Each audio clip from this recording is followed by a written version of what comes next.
Hey there, my name is Hannah. Welcome to my channel. I'm a mom of one little boy named Cade, and this video I am sharing with you guys my labor and delivery story that I had with him. I'm pointing over that way because he's in his bedroom right now taking a nap, and I don't think I'm gonna be able to get through this story before he wakes up. So I'm gonna try, but he might be making an appearance. And yeah, the story is kind of long and it's a lot, so I'm gonna try to keep it as short and concise as possible. Cade was born on December 14th, 2019, and that makes him almost 15 months old, and that is just mind-blowing to me. So there's a couple of pretty important things that we should know before I tell you my story. One, I did not know when my water broke. And so two, that led to me having chorioamnionitis, which is an infection in the uterus and the amniotic fluid. I did not know that I had the infection until basically right after Cade was born, and I'll explain that later on in the story. So it made for an interesting labor story. So let me go ahead and just start. Monday, December 8th, I had my last checkup. And I should probably start off with the Monday before, which was December 1st. And at that checkup, my doctor did some kind of cervical check, and it hurt a lot. I don't know what was different about it, but it definitely did hurt. So then that same day, later on, Rob and I were walking around, and I finally had gone to the bathroom, and there was some blood, which was definitely not normal for me. I didn't have any spotting throughout my pregnancy, praise the Lord for that. So I saw that and I was like, oh, that's really weird. The only thing that was normal to me was I had heavy discharge throughout my entire third trimester. And I had talked to my mom about it, and she was like, oh yeah, that's normal. And so after that, I didn't really think anything much of it. I never brought it up to my doctor because, well, my mom was like, oh, it's normal. So I was like, oh, I'm just like overreacting or something. We go in on Monday the 8th for another checkup, and I mentioned to my doctor that there was some blood this time, and she was like, oh yeah, that's normal. And I was like, but it's not. I mean, I didn't say anything, but I was like, okay, you're the doctor, okay. Anyway, after that, it was a normal checkup. She asked if I wanted to have my membrane swept, and I had seen on some YouTube videos that like it induced some labor, so I thought, why not? I don't see anything too wrong with it, so sure, we can give it a shot. So she did, and whoo, buddy, that hurt. Also at that appointment scheduled an induction, and it was for December 19th, and I thought it was kind of funny because that's one of my best friend's daughter's birthday, and yeah, she was like, we can change it, and I was like, no, I think it'll be okay, like it'll be just fine. So I went on my way with my membrane swept and an induction date. The week moves on a little bit, and now we're at Wednesday. And I was feeling kind of hopeless because I had heard a lot about like inductions and how they're like worse and like makes labor like crazy and all that stuff. And I was like, I don't want that. I do not want that. I don't want that. I don't want that at all. So I was determined to start labor. And so I just walked. I walked for about 40 minutes, which was pretty active, I guess. Like a fast-paced walk. It was pretty active than what I had been for a while. Thursday came around, and late in the evening, early morning, I started having these itty-bitty contractions in my back. And they started to progress just a little bit, and they ended up getting to the point where like it kind of hurt a lot. They were consistent, but every time I got up to move or whatever, they would stop being consistent, which was strange. So I tried to move as much as possible, but then I also tried not to because I wanted to get some sleep because it was the evening, early morning, right? So I just spent the night trying to manage the pain. Friday morning rolls around, Friday, December 13th, rolls around, and between 4:30 to 5:30 we went to the hospital because it was hurting, and it definitely wasn't the worst that I had felt, but since they were kind of consistent, at least with me laying down and stuff, we decided, okay, we'll go ahead and go in. We stayed in the triage room for an hour, maybe a little bit longer, and the contractions were not so consistent.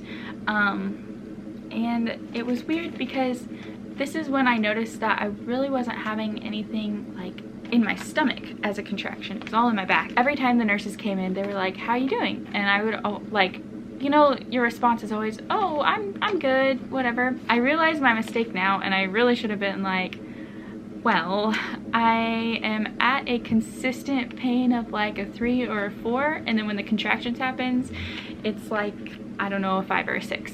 But I'm at a consistent pain of a 3 or 4. So then this nurse Faith, she was so sweet. Yeah, I never told her about, you know, the pain and stuff, but she noticed that my heart rate was pretty fast, and she asked if I had a fast heart rate normally, and I was like, I don't know, maybe, but also I'm kind of nervous because, you know, labor, whatever.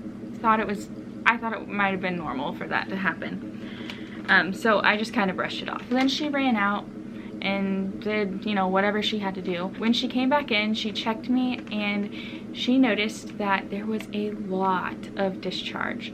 And so she was like, are you sure your water isn't broken?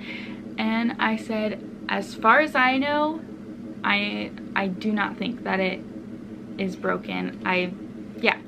So she was like, okay, that's a lot of discharge. So would you be okay if we did an amniotic fluid test? And I was like, sure. I mean, if this is gonna tell me if my water's broken and if I'm in labor, yes, please do it. So we did the test and it came back negative. It was not my amniotic fluid. From there, she went to talk to my doctor, and my doctor said, well, just send her home. She probably just has a sore uterus or a tender uterus. Okay, I'm just gonna stop right here and explain these red flags that had happened. My heart rate was fast. I had a lot of discharge, even though it came back as negative. Pretty sure it really was amniotic fluid, and I'll explain why later on in the story. And then a tender uterus is another symptom of Chorio.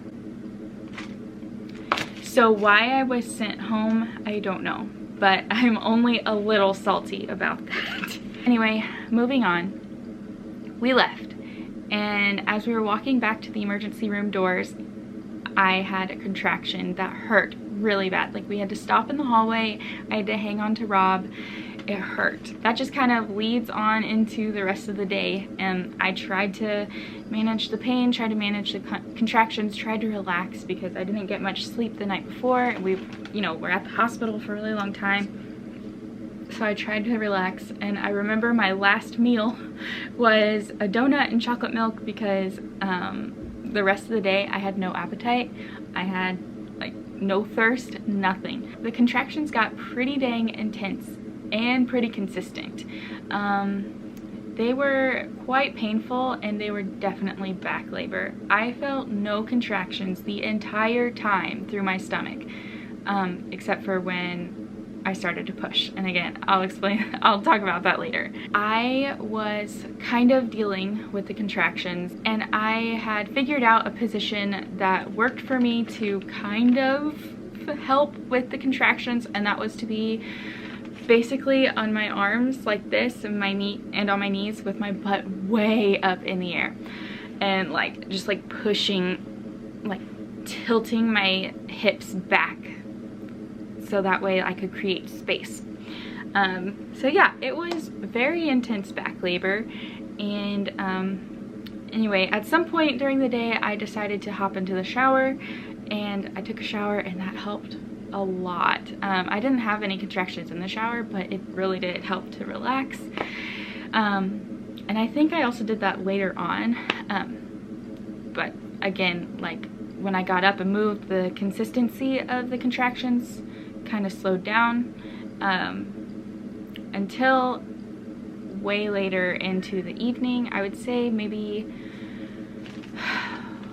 6 or 7, let me see. Yes, so Friday evening around 5 or 6, we decided to go to the hospital because I was hurting very badly and it was all back labor, and Rob was like, we just need to go. So we went. About an hour or two up to this point, I was trying to, you know, do that thing where like my butt was in the air and stuff like that. But you know, there's only so much you can do. And I was getting really tired of having to be laying down the entire time. So I went to go sit in a chair, and that was pretty bad with the contractions happening, but at least I was kind of comfortable instead of just like being on my hands and knees the entire day. But during that point, I really just wanted to like hold my breath during the contractions, or just tuck my head into Rob's neck and just like scream, kind of like that. And yeah, there just wasn't much that I could do to help it. And it probably would have helped actually if the secretary at the hospital would have contacted us to get us signed up for labor and delivery classes, and she never did. And so by the time that I was like, hey, don't I have to do that? All of the classes were done until right after Cade's due date, like the induction date. So I had no help with any of that. Rob and I watched YouTube videos, but there's a difference from in person to on the screen watching, you know, because like in person they make you do the stuff, or I imagine they make you do the stuff, whereas when you're watching on YouTube and on the television, it's like, yeah, I'll do it later, I'll practice it later. So yeah, it would have been very helpful. My doctor kept saying that she was going to contact us to get us scheduled. She never did. So I don't know exactly what went wrong there, but definitely got gypped in that part. Anyway, back to Friday night. We're going to the hospital. The contractions in the car were not fun. Luckily, I live only like 15-20 minutes away from the hospital. But as soon as we got to the hospital, I was like, I really don't think I can get up. Like, it hurts to walk, it hurts to move, it hurts to sit, it hurts to stand. Like, just like the feeling in my pelvis and in my butt would just hurt so bad. When we were walking in to the hospital, I was like leaning on Rob and like crying and everything. And there was a security guard who was coming in or out, I don't know, at the same time with us. Anyway, she started to follow us to the elevator because I was crying and I'm like leaning on him. And we pushed the button to the elevator and I turned so she gets a profile view, and she's like, oh honey, you'll be okay in a little while. And I was like, yeah. So that was kind of funny. So we get up to the maternity section and we start, there's Bubba, and we start checking in, and I'm doing okay, just trying to get our information as fast as possible, and then a contraction hits and I'm like, she's like, oh, are you okay? I'm like, no. And so they get me a wheelchair and they wheel me back to the triage room, and Rob's like running behind, and then I have to go to the bathroom and change and all of that. And I remember Rob going, she can't do it alone, it hurts her too bad. And I was like, it's okay. He was right, it really did hurt to like sit down on the toilet and to like stand back up. I don't know what it was, just the pressure of his head, I guess, like smushing down on my cervix and stuff. Not really sure, but it was pretty painful and I took a really long time. And they were like, are you okay? And I'm like, I'm just really hurting. Like, you know, they check me as soon as I get, you know, get changed and all that stuff. And I'm at 3 centimeters and like 20% effaced, I think it was.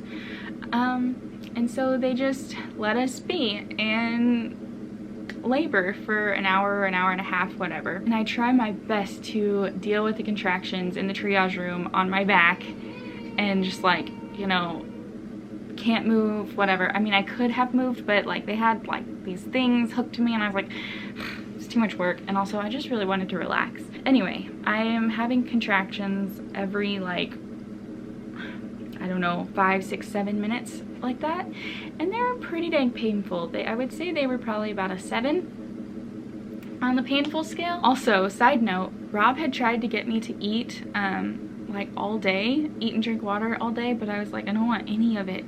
So when we got there, they had these like cherry icy things, and Rob was feeding it to me, and I was like, oh, I love that thing. Just give me that. That's all I want. Of course, in between contractions. We're in the triage room for about an hour and a half, whatever. But right before they come back in to check on me, I have this contraction that was like 3 or 4 contractions all tied together with like a 2-second break in between each one. And they hurt. And they came in at the very end of that contraction where I was still trying to calm down. And they were like, Hannah, you've got to calm down. You've got to calm down. And I'm like, I'm trying. Another thing that I had learned that kind of helped me get through the contractions was to chatter my teeth. It's really weird, but it kind of worked. So I don't know. After those extremely painful contractions, they checked me again. And I was at 3 centimeters and 80% effaced. And I'm pretty sure all of that like effacing happened during that like 3-4 long contraction. So they told me that, and they go, you're having a baby. And I was like, yes. And I started crying more, not because I was like scared or sad or anything, but because I'm like, thankfully there's going to be relief soon. So we're on our way to my labor and delivery room, and my nurse asked if I had planned on getting an epidural. And I said I wasn't planning on it, but now I'm really reconsidering that.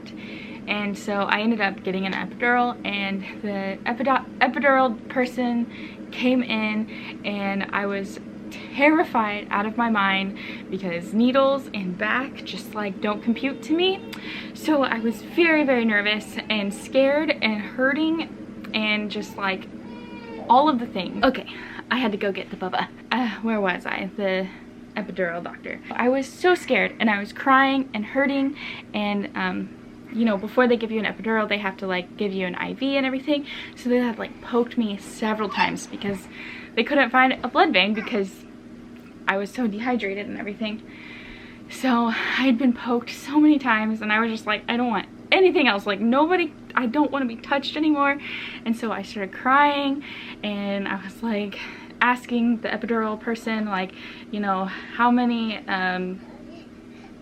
those headaches that you can get from an epidural, has that happened, and all of that stuff. And yeah, and I was just trying to listen and all of that, and I was ugly crying, like snot running down my face. And Rob was like, do you want a tissue? And I was like, no. I don't. Like, I want everybody to know how much pain I'm in. So anyway, I didn't say all of that, but I was just like, no. So he gives me the epidural, and from there, game changer. Oh my goodness. It was great, because I didn't feel any of the contractions. The back labor was over. The pressure in my butt was gone. It was so nice. It was such a relief. It was such a crazy difference that my nurse was like, wow, you're such a different person. I feel like I need to reintroduce myself to you. And I was like, yeah, I'm sorry. From there on, I just labored in bed. And every hour or so they came in and checked on me and all of that stuff. And then during one of the checks, here bub, do you want my hat? During one of the checks that they did, I had spiked a fever, a very high fever. And I had noticed myself that I was pretty short of breath. Like, I kind of felt like I was running a marathon or something like that, because I was just like just every now and then just trying to take in a deep breath because it was getting harder to breathe. I didn't say anything, but that was definitely something that I had noticed. The nurse at that point was like, hang on, I'm gonna go talk to the on-call doctor and see what she has to say. And at that point, I got really nervous because I'm like, I hope they don't make me have to have a C-section. I don't want a C-section. Like, I'm really scared. And Rob was sleeping, and I was hooked up to everything. I couldn't get up, and like the room is huge, and Rob's way across the room, and I'm like, Rob! So I'm like screaming his name to have him wake up. Anyway, so I tell him like everything that had happened. The nurse comes back in and she's like, okay, well, the doctor says that you're running a fever, and yeah, you might have an infection or something like that. And I was like, okay. And they were like, so we're just gonna have you like rest, get as much sleep as you can. And I'm like, I'll try. It was really hard because they were coming in every like 30 minutes at that point now. They weren't checking me because the doctor had said to stop doing such frequent checks on me because I had an infected uterus. And I still did not actually know, or maybe it didn't set in that I had an infection or something. I'm just really glad that I didn't have to have a C-section, although I did find out later on that if I would have had to have one, that doctor would have been the best because she's like the top surgeon in that group.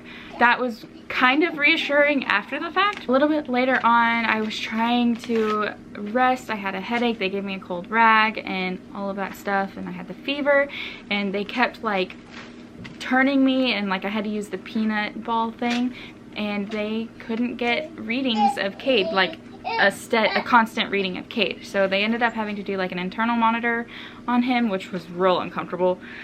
I mean, it wasn't the worst, but it wasn't fun. Also, just like having to be turned every so often was not fun either. And at that point, I asked for a fan.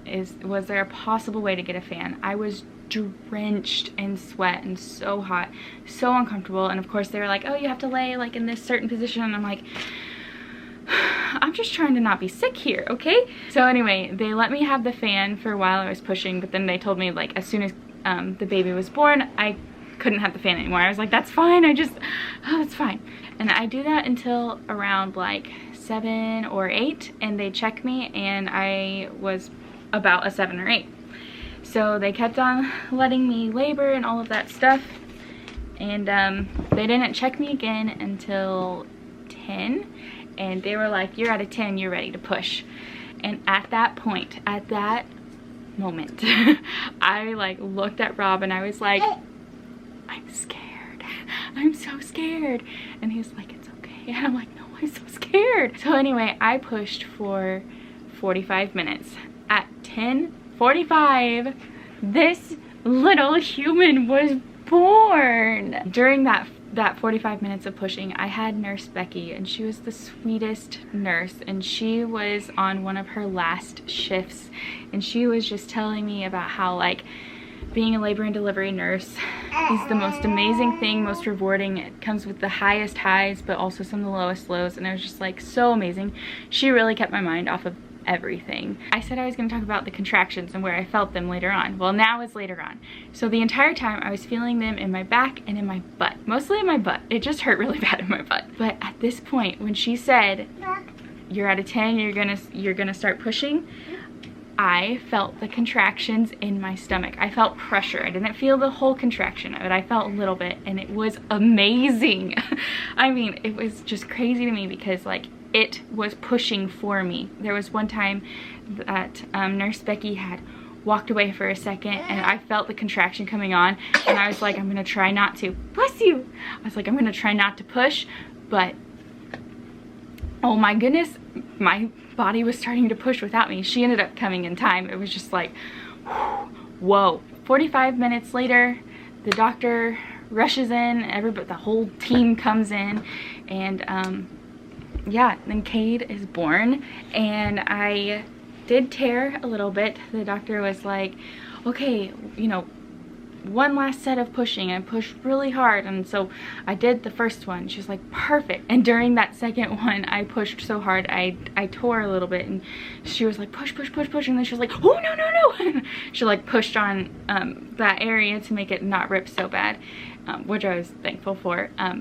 And then that third push, Cade came out, and I mean, we didn't know it was Cade at the time, but baby came out, and they handed baby over to Rob, and Rob just didn't say anything, and I'm looking at him like, what do we get? What do we get? Because we had a surprise gender, and yeah, they were all like, well, are you gonna say it? And Rob goes, it's a boy.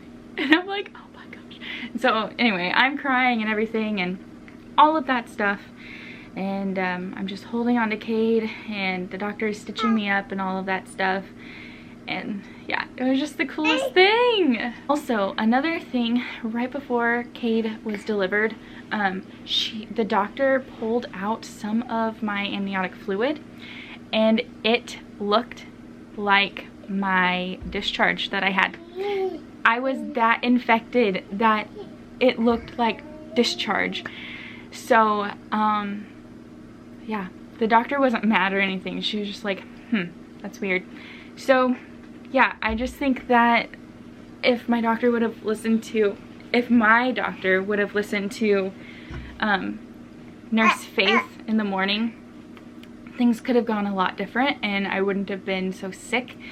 And yeah, there was a lot of recovery, and I will talk about that in my postpartum or a recovery video.